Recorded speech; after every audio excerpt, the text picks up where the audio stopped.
Hello students of Class 12 Commerce. Welcome again to another class of Business Studies.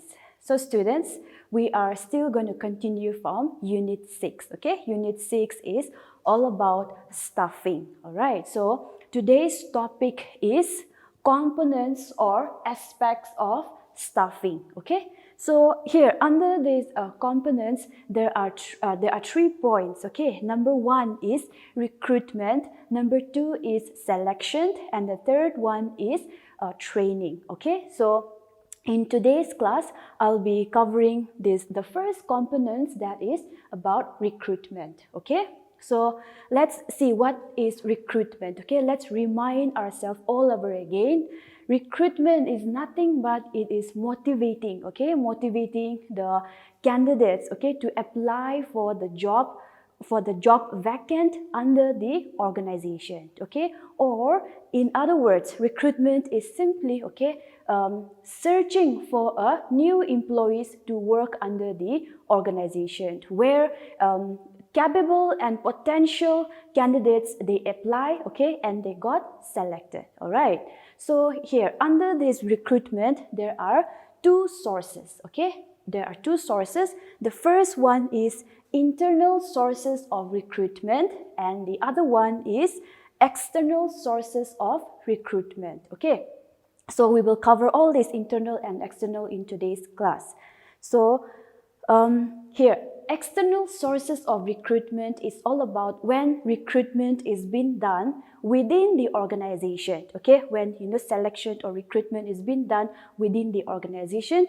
External is the opposite of internal, okay? Where the recruitment is, done outside the organization, that is external source of recruitment, okay? So coming back to this internal, we have 2 methods, or you can call it 2 types, okay? The first one is transfer, all right? Transfer simply means when the employee, okay, is being shifted from one department to other department, or in other words, you can also call it as, whenever under the organization there is overstaff, okay? If there are overstaff, then the employee will be shifted or transferred to the understaffed department, okay? So here's the thing, even if the employee gets transferred to another department, his salary, okay, his salary or the responsibilities that he was dealing earlier, everything remains the same, okay? That is the first point under this internal. The second one is promotion, okay? So here, promotion is when the employee gets promoted from one job position to another job position. So in other words, when he is promoted to higher level, okay? So here, transfer and promotion, when both this happens within the organization, under one organization only, okay, that is what we get transfer and promotion, okay?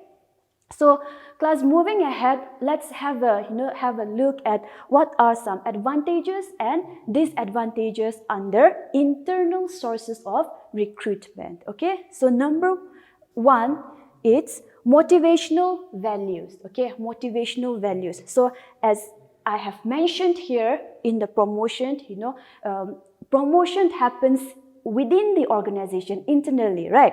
So here, the employee, okay, the employees, they know that promotion is going to be there according to their performance. They already, know that the managers, the officials, they are, keeping them under an observation so that they will be promoted. So the word promotion, it keeps them, active, and it keeps them moving on, okay? And, they put their best effort in working for the organizational goals. That is motivational value. So that is definitely going to be an advantage for the organization because the employees are motivated to work hard, knowing that promotion is there.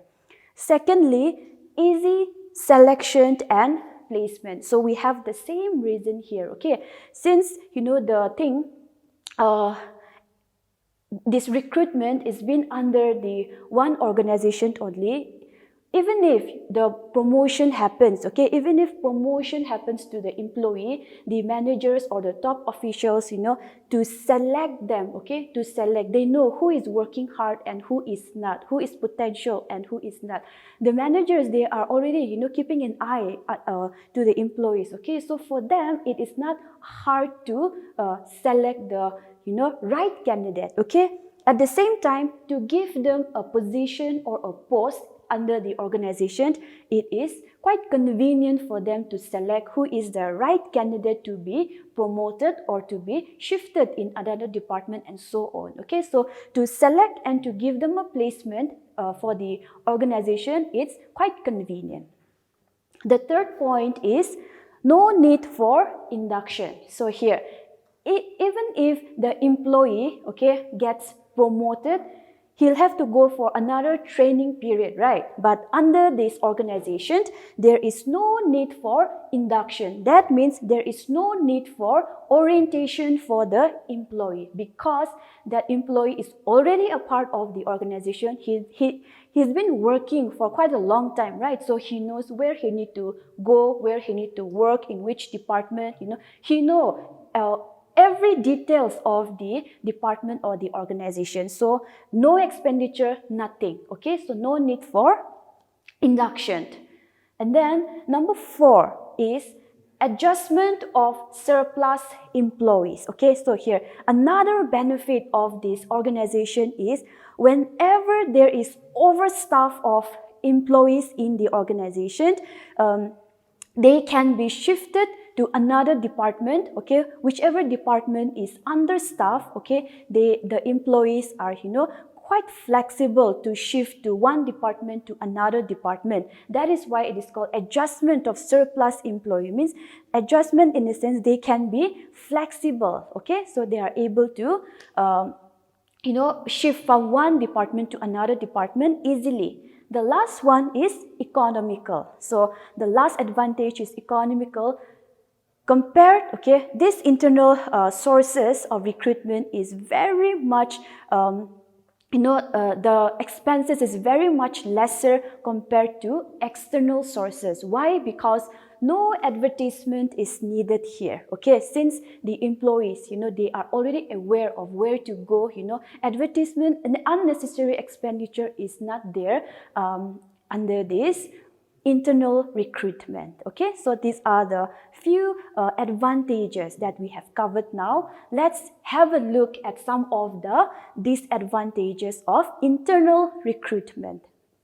Number 1 is inbreeding or limited scope for fresh talents. Okay, so see, whenever there is advantages, there should be a balance of disadvantages also, okay. So here, limited scope of fresh talents is referring to, since the employees, okay, or the candidates, they have been, recruited under the organization, within the organization only, there is definitely going to be a limited scope for fresh talents, okay. That means fresh, candidates, okay. Fresh candidates, their skills, okay, all these things are very limited, all right? The second point is limited choice. This point number 1 and point 2, they are both, interrelated, okay? There will be definitely limited choice of fresh talents, okay, talented candidates, because where there is no fresh candidates, there will be no new ideas, right? So they lack, okay, here under this organization, they lack new employees, so there will be no new fresh ideas to be implemented under this organization, okay?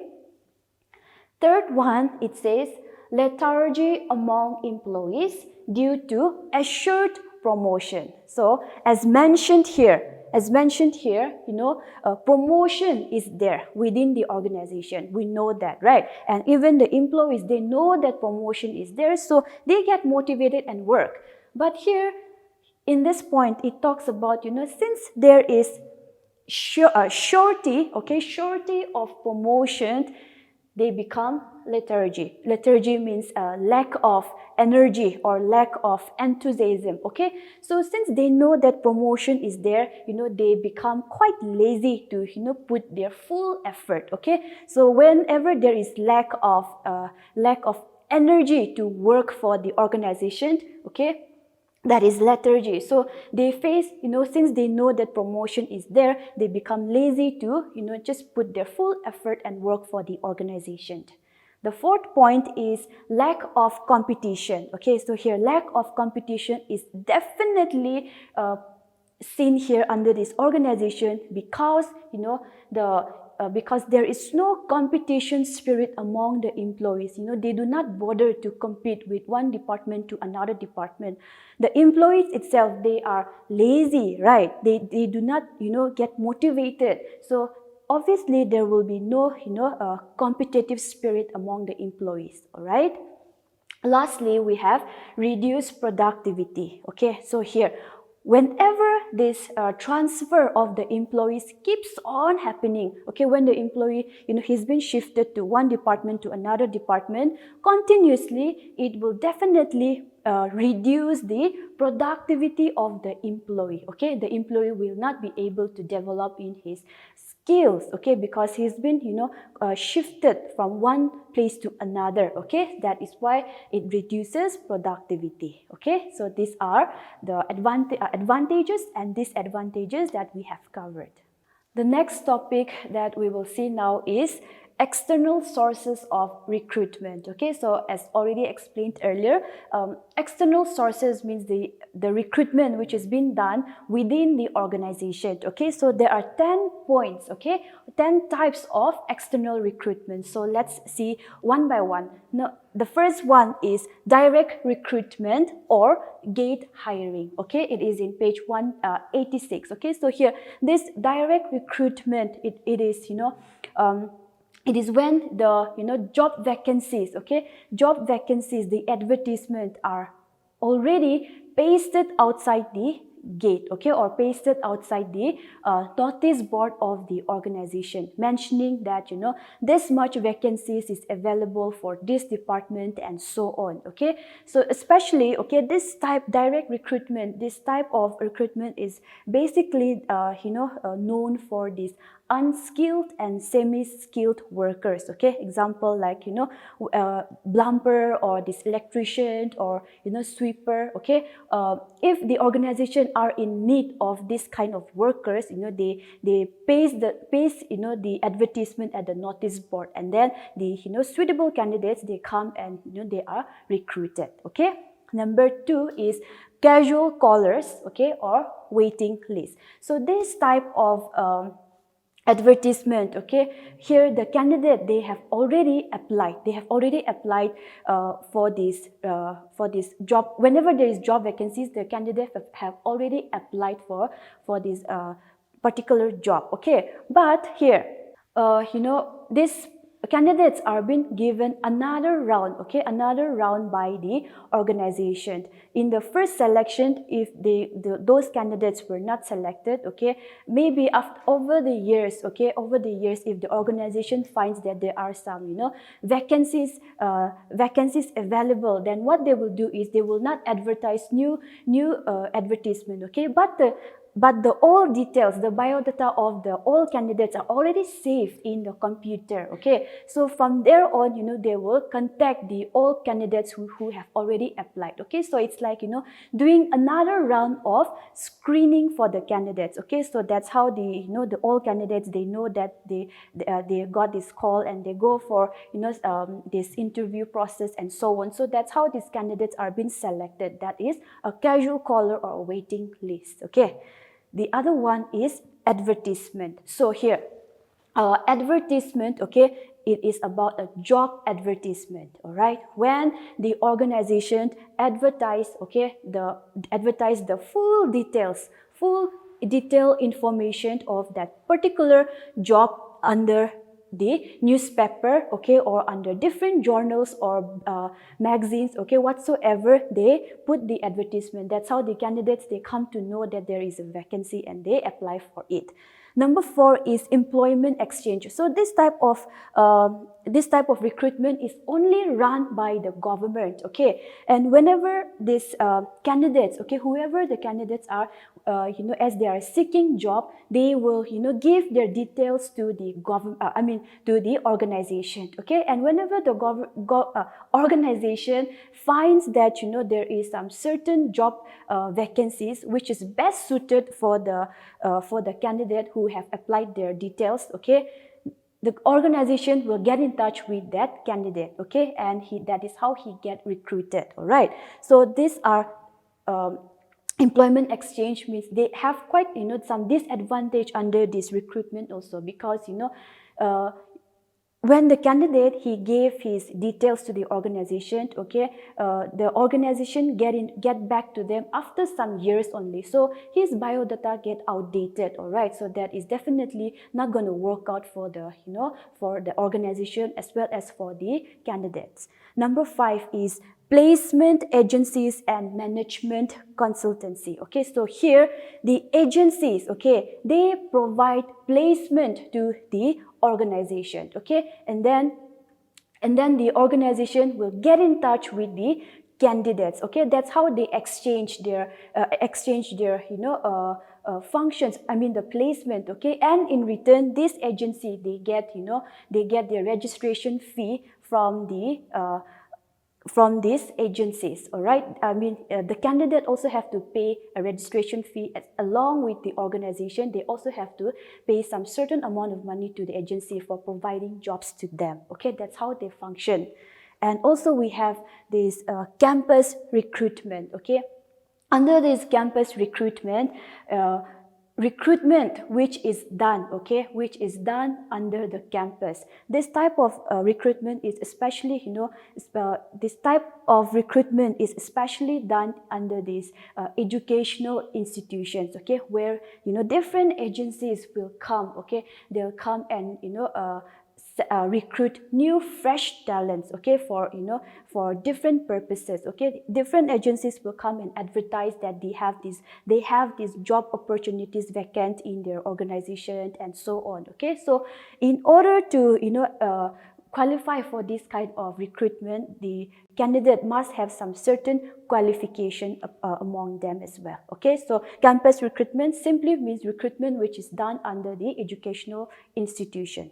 Number 7 is recommendation of employees. Okay, so this type of recruitment is very, it's quite common. Okay, for example, if I am working under an organization, so if I am aware that there are job vacancies available in my department, then what I'll do is, I'll, recommend my relatives or my, siblings or my friends to the manager or to my boss that, that I'll be recommending their names, my friends' name to the manager. Okay, so that's how, my friends or my, siblings, they get recruited. Okay, that is recommendation of employees.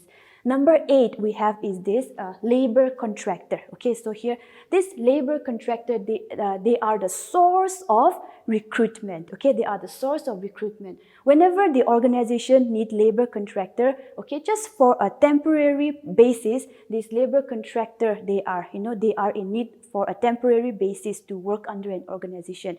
So what this labor contractor will do is he will, call some of the unskilled workers. Okay, he will call some of the unskilled workers to work with him along with the organization. Okay, but one thing is that whenever his job, labor contractor, his job gets over and he leaves the organization, the ones whom he called the unskilled workers, they also will just leave the organization once labor contractor leaves the organization. So that, quite become a difficult and disadvantage for this organization. Okay, so that is another type of recruitment.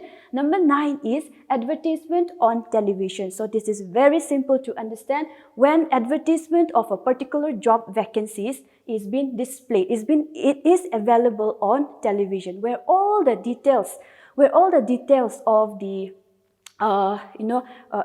the detailed information of the job is being displayed on the television, and the candidates, they get to know that in that department they have some vacant, so they go for interview and so on. Okay, that is another round of recruitment. Lastly, we have web publishing. So this type of publishing is also very common nowadays. Okay, when the organization they use the medium of internet to publish the different vacant in the organization. Okay, like Naukri.com or Monster.com. Okay, they use those websites in order to advertise that this kind of vacancies or this kind of job is available. Okay, so that is called web publishing. Okay, so class, this is the topic that we could cover in today's class.